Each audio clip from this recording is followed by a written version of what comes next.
Welcome back to News in Focus. Now with the ceasefire deal being close to an absolute completion, all eyes are going to be on the Israeli government, especially that of Prime Minister Benjamin Netanyahu. Is there going to be a split amongst the cabinet, or are they going to unite even further in trying to make sure that they go back against any deal that was completed yesterday? Joining me now, I'd like to welcome Middle East political expert Na'eem Jeenah. Na'eem, assalamu alaikum rahmatullahi wa barakatuh. Always a pleasure having you on.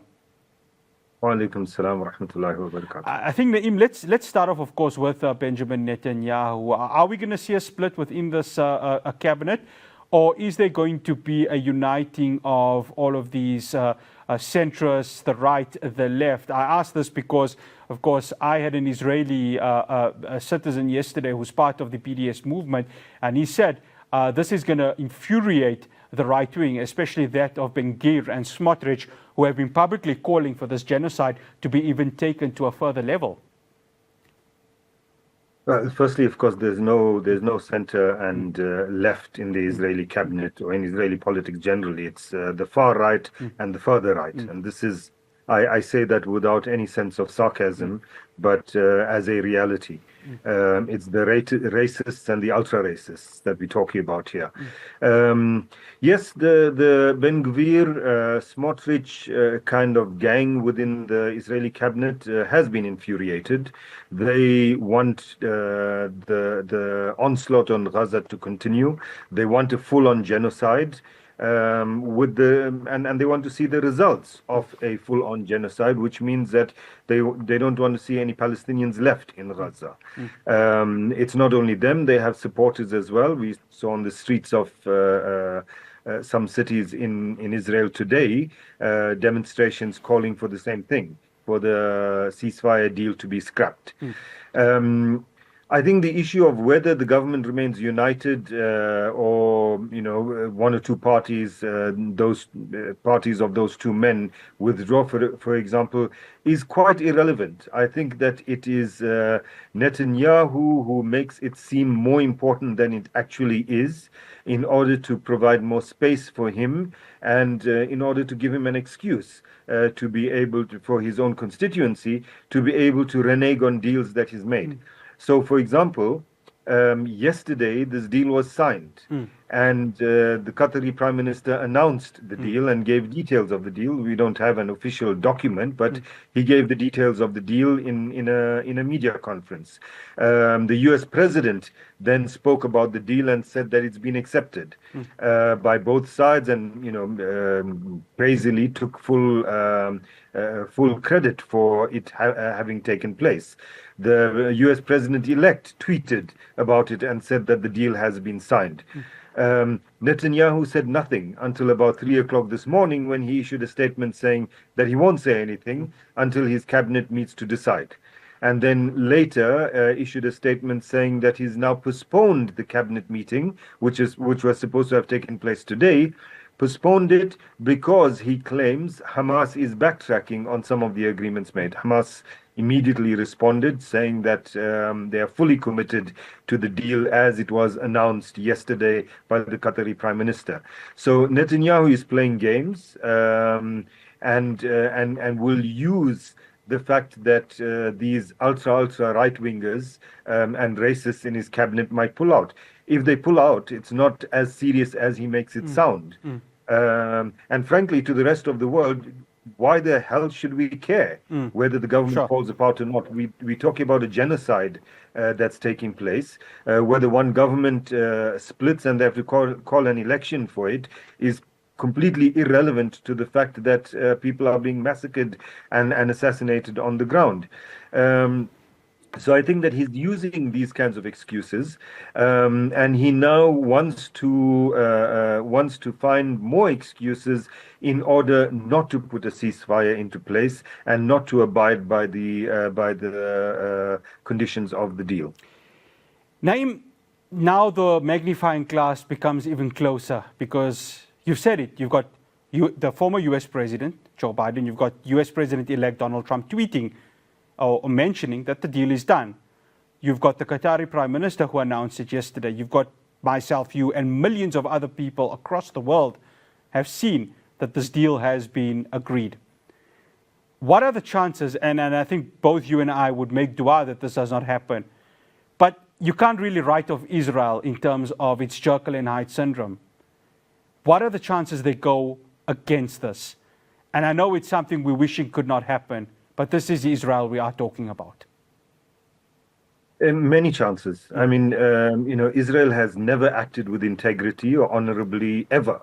Since 1948, the Zionist movement has never acted with integrity or honesty or honor ever. So we shouldn't, expect that suddenly in 2025 that whole history of more than a century will just change. That's not going to be the case. Even as recently as 8-9 months ago, you remember that Joe Biden announced a ceasefire agreement and said that ceasefire agreement, the draft came from Israel, from Netanyahu himself. In many ways, it's almost the same as the one that was signed yesterday. He announced it in May as coming from Israel, and Hamas within hours said that they broadly accepted, within days endorsed it. Israel never accepted it, even though it supposedly came from them.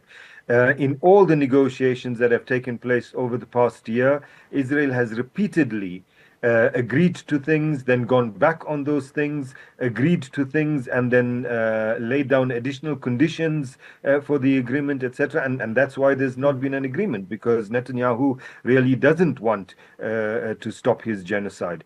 So a lot can go wrong, starting right now. I mean, Netanyahu could, in the next few minutes, just say, okay, as far as I'm concerned, Hamas is backtracking, even though it's a complete lie. His American supporters will nod their heads. Hamas is backtracking, and therefore I'm not calling this cabinet meeting to discuss the agreement. And that's the end of it, and it's a wasted piece of paper. The alternative is that the ceasefire actually takes effect on Sunday. And then after the first lot of Israeli captives is released by the resistance, on day 16, when the negotiations begin for phase 2 of the ceasefire, they either drag that out or they just drop it. And Netanyahu has said, Biden said yesterday that his understanding is that if the discussions on phase 2 take longer than expected, then the ceasefire will remain in place until those negotiations are completed. Netanyahu says no. He says that if those negotiations don't happen, the ceasefire is over. So absolutely no honor in their positions, and so it could fall apart on day 16. It could fall apart after phase 1 is over. It could fall apart in phase 2, in phase 3. Thereafter, at any time, Israel could resume its genocide against the Palestinian people, and this is the really worrying thing. And there seems to be no counterforce to be able to hold them to account. I mean, the Qatari Prime Minister said yesterday there's a monitoring committee between the three parties, mediating parties, the US, Qatar, and Egypt, etc. But if Israel says no, go to hell, then who's going to do anything about it? We've just got about a few minutes, 3 minutes to be exact, Na'eem. I want to touch on Hamas because, I spoke to Imad Saber earlier on, and, Hamas has gone through a lot in terms of the change in its leadership. Ismail Haniyeh was slain, and then, of course, a few months after that, Yahya Sinwar, the successor.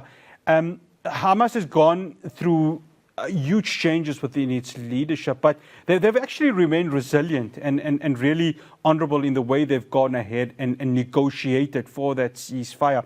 How much have they grown as an organization during this last 13 months, given that they have seen themselves not just as a political bureau, but also they've got the Al-Quds Brigade, who are the resistance fighters in Gaza?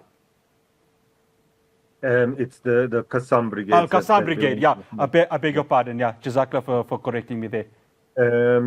So Qassam brigades, as well as the other resistance groups, the Quds Brigade, the Sarai al-Quds, the Abu Ali Mustafa brigades, etc. They've all, this is a battle that they've been engaged in, and they've all lost people and materiel in the process. There's been degrading in terms of their weapons capacity. There's been degrading in terms of their human capacity. But from what we are hearing, all of them, and specific to your question, the Qassam brigades, Hamas's group, which is the largest of all of these resistance groups, in the past few months have recruited thousands of new members into Qassam, into the armed wing. Anthony Blinken yesterday said something similar. He said that Hamas has recruited as many people as those that they have lost in the past 15 months. So there has been a degrading of the capacity, but that has been made up quite substantially. And I think you see the spirit in Gaza. People are generally proud of the resistance, of their resistance. The resistance has been not just one group, but a number of groups, from the Islamist Hamas and Islamic Jihad to the leftist PFLP and DFLP, nationalist groups in between, including the group that aligns itself with Fatah, Al-Aqsa Martyrs Brigades, etc. And so people in Gaza feel that this broad resistance represents their interests, and when necessary, they join it. So they've lost members, but they've made that up adequately, it seems.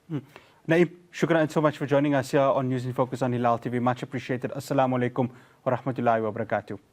Walaikum salam wa rahmatullahi wa barakatuh. That's Na'eem Jeenah, Middle East political expert, discussing the political ramifications from, of course, this ceasefire deal that was agreed. It does take effect officially on Sunday. We hope, inshallah, for the sake of this genocide, to put an end. Now, international law has been hugely tested during these last 13 months. We've seen the United Nations being put under the microscope. I'm going to be speaking to Zaina Haroon from Ramallah. She is the spokesperson of Al-Haq. Do stay tuned.